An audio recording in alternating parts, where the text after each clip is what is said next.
Chapter 2. My adopted father. Mother Barberin kissed her husband. I was about to do the same when he put out his stick and stopped me. "What's this? You told me." "Well, yes, but it isn't true, because..." "Ah, it isn't true, eh?"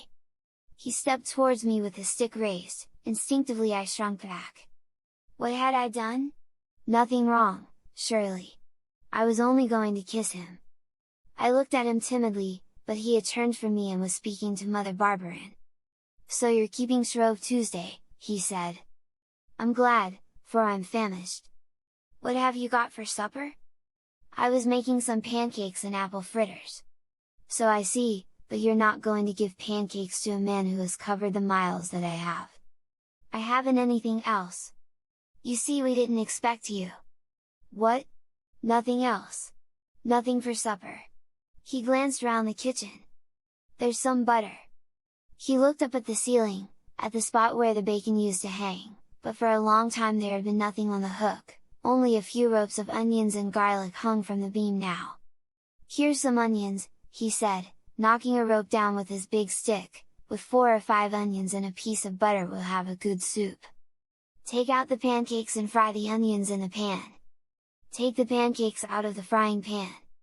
Without a word, Mother Barberin hurried to do what her husband asked. He sat down on a chair by the corner of the fireplace. I had not dared to leave the place where his stick had sent me. Leaning against the table, I looked at him. He was a man about 50 with a hard face and rough ways. His head leaned a little bit towards his right shoulder, on account of the wound he had received, and this deformity gave him a still more forbidding aspect. Mother Barberin had put the frying pan again on the fire. "Is it with a little bit of butter like that you're going to try and make a soup?" he asked. Thereupon he seized the plate with the butter and threw it all into the pan. No more butter, then, no more pancakes! At any other moment I should have been greatly upset at this catastrophe, but I was not thinking of the pancakes and fritters now. The thought that was uppermost in my mind was, that this man who seemed so cruel was my father. My father! Absently I said the word over and over again to myself. I had never thought much what a father would be. Vaguely, I had imagined him to be a sort of mother with a big voice, but in looking at this one who had fallen from heaven, I felt greatly worried and frightened. I had wanted to kiss him and he had pushed me away with his stick. Why?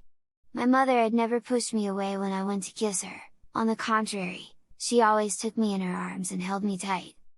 "Instead of standing there as though you're made of wood," he said, "put the plates on the table." I nearly fell down in my haste to obey. The soup was made. Mother Barberin served it on the plates. Then, leaving the big chimney corner, he came and sat down and commenced to eat, stopping only from time to time to glance at me. I felt so uncomfortable that I could not eat. I looked at him also, but out of the corner of my eye, then I turned my head quickly when I caught his eye. "Doesn't he eat more than that usually?" he asked suddenly. "Oh, yes, he's got a good appetite." "That's a pity. He doesn't seem to want his supper now, though." Mother Barberin did not seem to want to talk. She went to and fro, waiting on her husband. "Ain't you hungry?" "No." "Well then, go to bed and go to sleep at once. If you don't I'll be angry." My mother gave me a look which told me to obey without answering. But there was no occasion for this warning. I had not thought of saying a word. As in a great many poor homes, our kitchen was also the bedroom. Near the fireplace were all the things for the meals, the table, the pots and pans, and the sideboard. At the other end was the bedroom. In a corner stood Mother Barberin's big bed, in the opposite corner, in a little alcove, was my bed under a red figured curtain. I hurriedly undressed and got into bed. But to go to sleep was another thing. I was terribly worried and very unhappy. How could this man be my father? And if he was, why did he treat me so badly? With my nose flattened against the wall I tried to drive these thoughts away and go to sleep as he had ordered me, but it was impossible. Sleep would not come.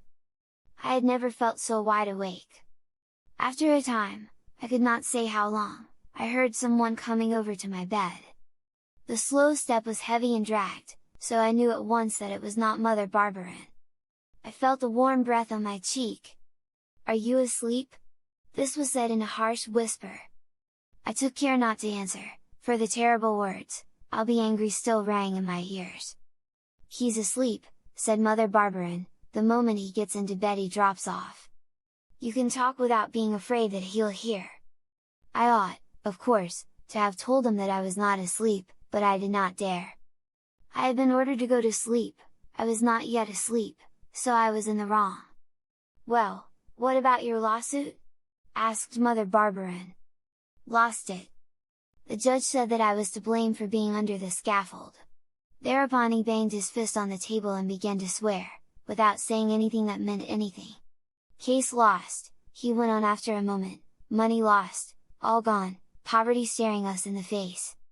And as though that isn't enough, when I get back here, I find a child. Why didn't you do what I told you to do?" "Because I couldn't." "You could not take him to a foundling's home? A woman can't give up a little mite like that if she's fed it with her own milk and grown to love it. It's not your child." "Well, I wanted to do what you told me, but just at that very moment he fell ill." "Ill?" "Yes. Then I couldn't take him to that place. He might have died. But when he got better? Well, he didn't get better all at once. After that sickness another came. He coughed so it would have made your heart bleed to hear him, poor little mite. Our little Nicholas died like that. It seemed to me that if I sent him to the foundling's home he died also. But after? Well, time went on and I thought that as I'd put off going I'd put it off a bit longer." "How old is he now?" 8. "Well then, he'll go now to the place where he should have gone sooner, and he won't like it so well now." "Oh, Jerome, you won't do that." "Won't I? And who's going to stop me? Do you think we can keep him always?" There was a moment's silence. I was hardly able to breathe. The lump in my throat nearly choked me. After a time Mother Barberin went on. "How Paris has changed you! You wouldn't have spoken like that to me before you went away." "Perhaps not. But if Paris has changed me, it's also pretty near killed me. I can't work now. We've got no money. The cow's sold. When we haven't enough to feed ourselves, have we got to feed a child that don't belong to us? He's mine. He's no more yours than mine. Besides, he ain't a country boy. He's no poor man's child. He's a delicate morsel, no arms, no legs. He's the prettiest boy in the village. I don't say he ain't pretty. But sturdy, no. Do you think you can make a working man out of a chit with shoulders like his? He's a city child and there's no place for city children here. I tell you he's a fine boy and as intelligent and cute as a little cat, and he's got a good heart, and he'll work for us. In the meantime we've got to work for him, and I'm no good for much now. If his parents claim him, what will you say?" "His parents? Has he got any parents? They would have found him by now if he had." It was a crazy thing for me to think that his parents would come and claim him someday and pay us for his keep. I was a fool! 'Cause he was wrapped up in fine clothes trimmed with lace, that wasn't to say that his parents were going to hunt for him. Besides, they're dead. Perhaps they're not. And one day they may come. If you women ain't obstinate. But if they do come? Well, we've sent him to the home. But we've said enough. I'll take him tomorrow. I'm going round to see Francois now. I'll be back in an hour." The door was opened and closed again. He had gone. Then I quickly sat up in bed and began to call to Mother Barberin. "Say! Mama!" She ran over to my bed. "Are you going to let me go to the foundling's home?" "No, my little Remi, no." She kissed me and held me tight in her arms. I felt better after that and my tears dried on my cheeks. "You didn't go to sleep, then?" she asked softly. "It wasn't my fault. I'm not scolding you. You heard what he said, then?" "Yes, you're not my mama, but, he isn't my father." The last words I had said in a different tone because, although I was unhappy at learning that she was not my mother, I was glad, I was almost proud, to know that he was not my father. This contradiction of my feelings betrayed itself in my voice. Mother Barberin did not appear to notice. Perhaps I ought to have told you the truth, but you seemed so much my own boy that I couldn't tell you I was not your real mother. You heard what Jerome said, my boy. He found you one day in a street in Paris, the Avenue de Breteuil. It was in February, early in the morning, he was going to work when he heard a baby cry, and he found you on a step. He looked about to call someone, and as he did so a man came out from behind a tree and ran away. You cried so loud that Jerome didn't like to put you back on the step again. While he was wondering what to do, some more men came along, and they all decided that they'd take you to the police station. You wouldn't stop crying. Poor mite, you must have been cold. But then, when they got you warm at the station house, you still cried, so they thought you were hungry, and they got you some milk. My! You were hungry? When you'd had enough they undressed you and held you before the fire. You were a beautiful pink boy, and all dressed in lovely clothes. The lieutenant wrote down a description of the clothes and where you were found, and said that he should have to send you to the home unless one of the men liked to take charge of you. Such a beautiful, fine child it wouldn't be difficult to bring up, he said, and the parents would surely make a search for it and pay anyone well for looking after it, so Jerome said he'd take it.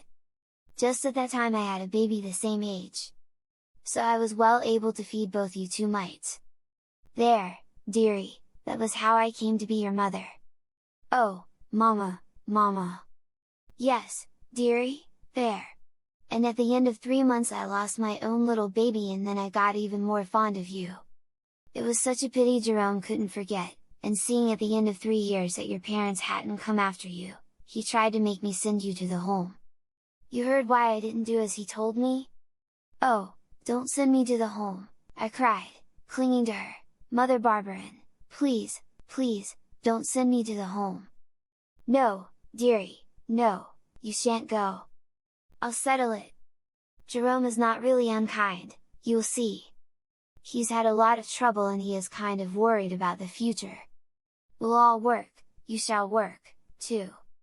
Yes, yes, I'll do anything you want me to do, but don't send me to the home. You shan't go, that is if you promise to go to sleep at once. When he returns he mustn't find you awake.